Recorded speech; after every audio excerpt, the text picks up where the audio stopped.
Hello, good morning everyone. How are you? And I hope you're great. Life ahead. So welcome here with me, Dalbir Himta. I'm a lecturer English from Government Girls Motor City Secondary School, Portmore. Today I'm here with last lesson. As everyone know, in the 12th class we have two books, the Vistas and the Flamingo. And I took one lesson from the Flamingo, and its first lesson is the last lesson, which has been written by Alphonse Daudet. Alphonse Daudet was born in 1840 in France. He was a great French novelist and a story writer. The last lesson is set in the days of France-Prussian War during 1870 and 1871, in which France was defeated by Prussia led by Bismarck. Prussia then considered or consist of what are now the nations of Germany, Poland, part of Austria. In this story, the French district of Alsace and Lorraine have passed into Prussian hands. And after reading this story, we will try to find out the effect this had on life at school. And after reading, we will try to find out that what kind of impact and effect had the life on the student and the public in general. So, before proceeding in the lesson, and I would like to draw your attentions to the social media. As all are aware that social media has made a big impact on our life today. WhatsApp, Zoom, Hangouts, Spike, Twitters, Facebook, including educational institutions' effort to make study incessant and unstoppable. If you feel any difficulty and hindrance to solve your problem and to understand your topic better way, you can go for online classes and to clear your doubt. This is something about social media by which we can utilize our time the best way and we can use it effectively, appropriately as per our own convenience and can bring out the best out of that topic in which we feel a difficulty and hindrance. So dear children, as you know that this is the story. This is the story of a teacher whose name was Mr. Hammer. Mr. Hammer was basically a French teacher who taught French language in the school. And this story has been narrated by his student Franz. Alright, and Franz was a lead student of his. So, we will start here that one day, here Franz is telling us that one day when I started for school late for that morning, I was a great dread of his coding, especially because Mr. Hammer had said that he would ask question on participle. And I did not know the first word about them. For a moment I thought of running away and spending the day out of doors. It was so warm, so bright, the birds were chirping at the edge of the boat, and even in the open field back of the sawmill, the Prussian soldiers were drilling. It was all much more tempting than rules for participle. But I had the strength to resist and hurried off to the school. Let's see. In this paragraph, the Franz said that I was late for the school that day, and at the same time, I have a great dread. I have an under fear because of Mr. Hammer, because Mr. Hammer has said that I will ask the question on participle. But tragedy was here that the Mr. Franz didn't know anything about the participle.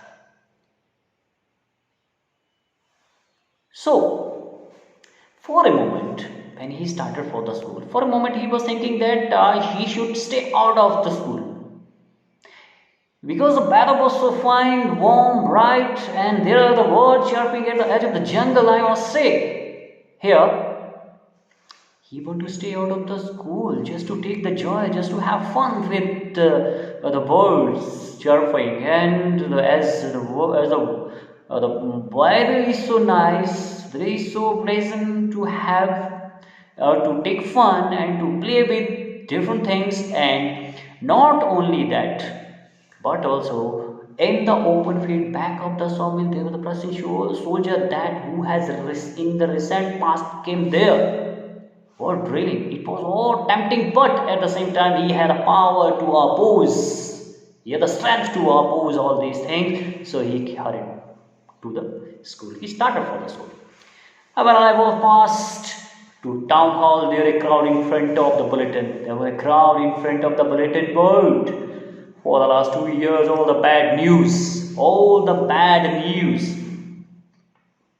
had come from there, the lost battles, the draft, the order of the commanding officer, and I thought to myself without stopping, what can be the matter now? Okay, so when he was moving toward the school, he saw people in front of the bulletin board. This is the bulletin board where different news have come. For the last 2 years, all the good and bad news had come from them. All the losing battles, all the winning battles, all the commanders of commanding order, and all the drafts had come from there. So, without stopping himself, he was thinking that what can be the matter now? Why people are there? And what can be the news? Then, as I hurried by the past as I could, the blacksmith back to bed was there with his apprentice reading the bulletin. Called after me, don't go so fast, babe.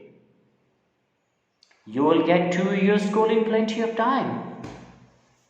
Mr. Baxter, who was a blacksmith, was there also reading that bulletin because he had got that information about that. What was the information there over the bulletin board?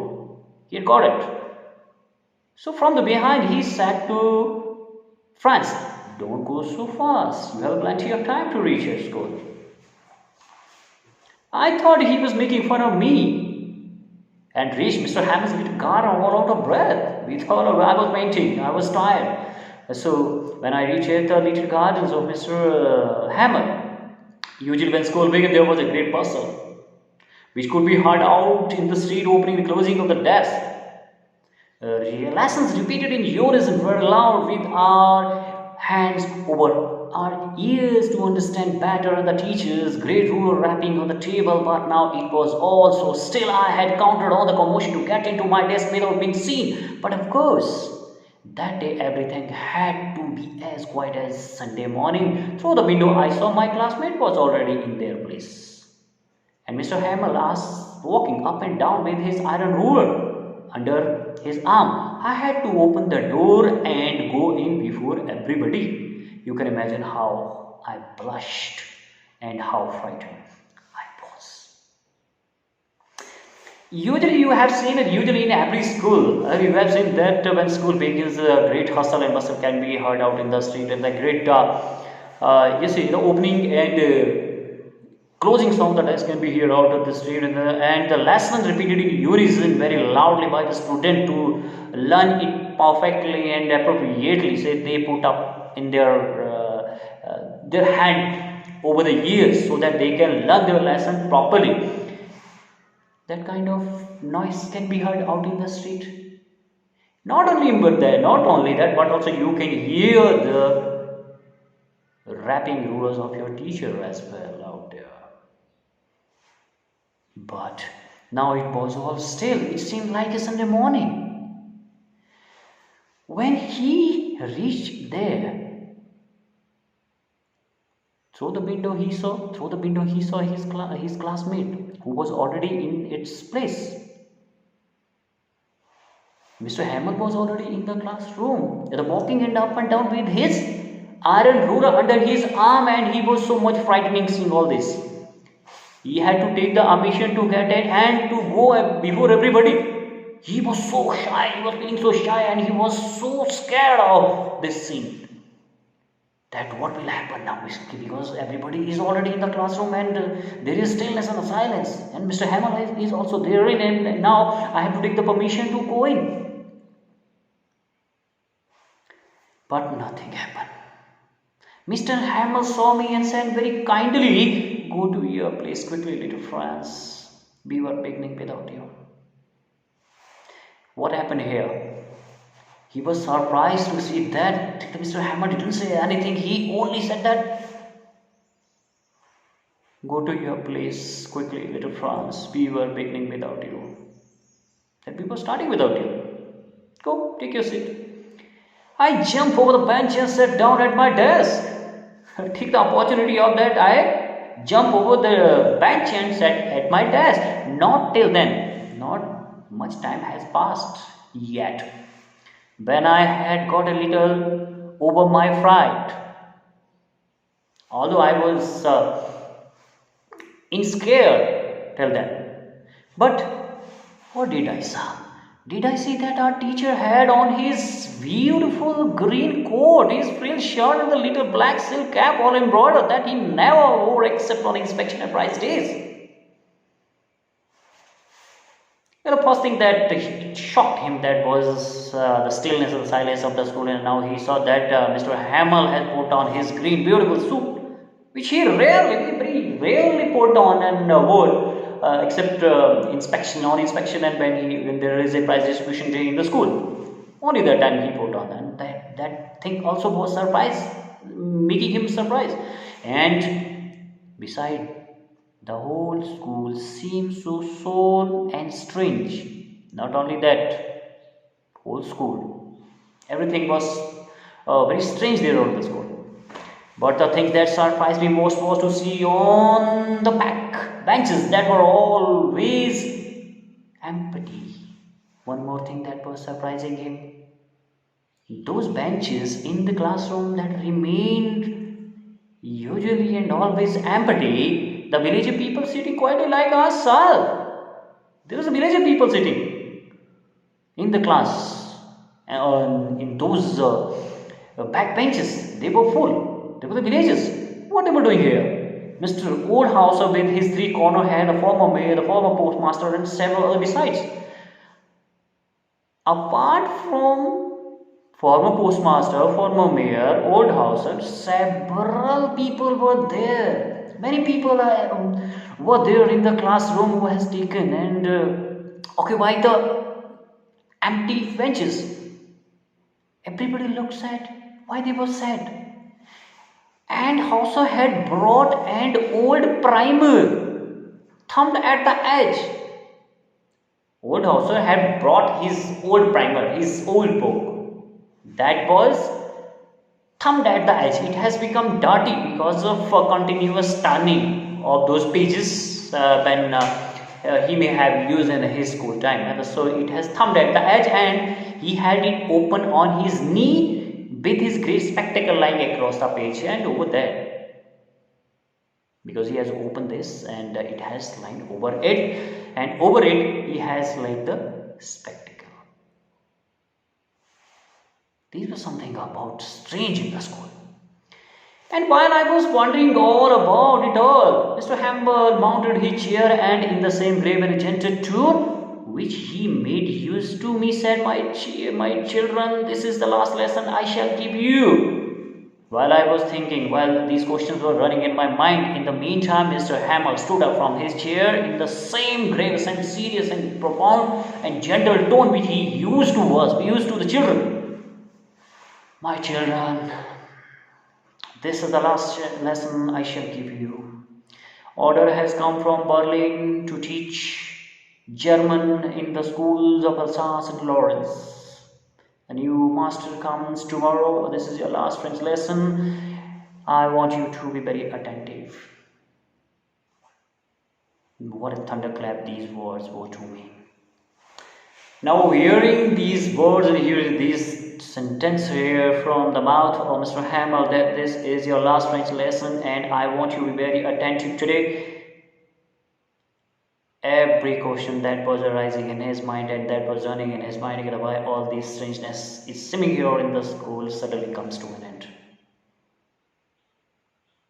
That order has come from the Berlin, that German want to introduce their own language in place of French.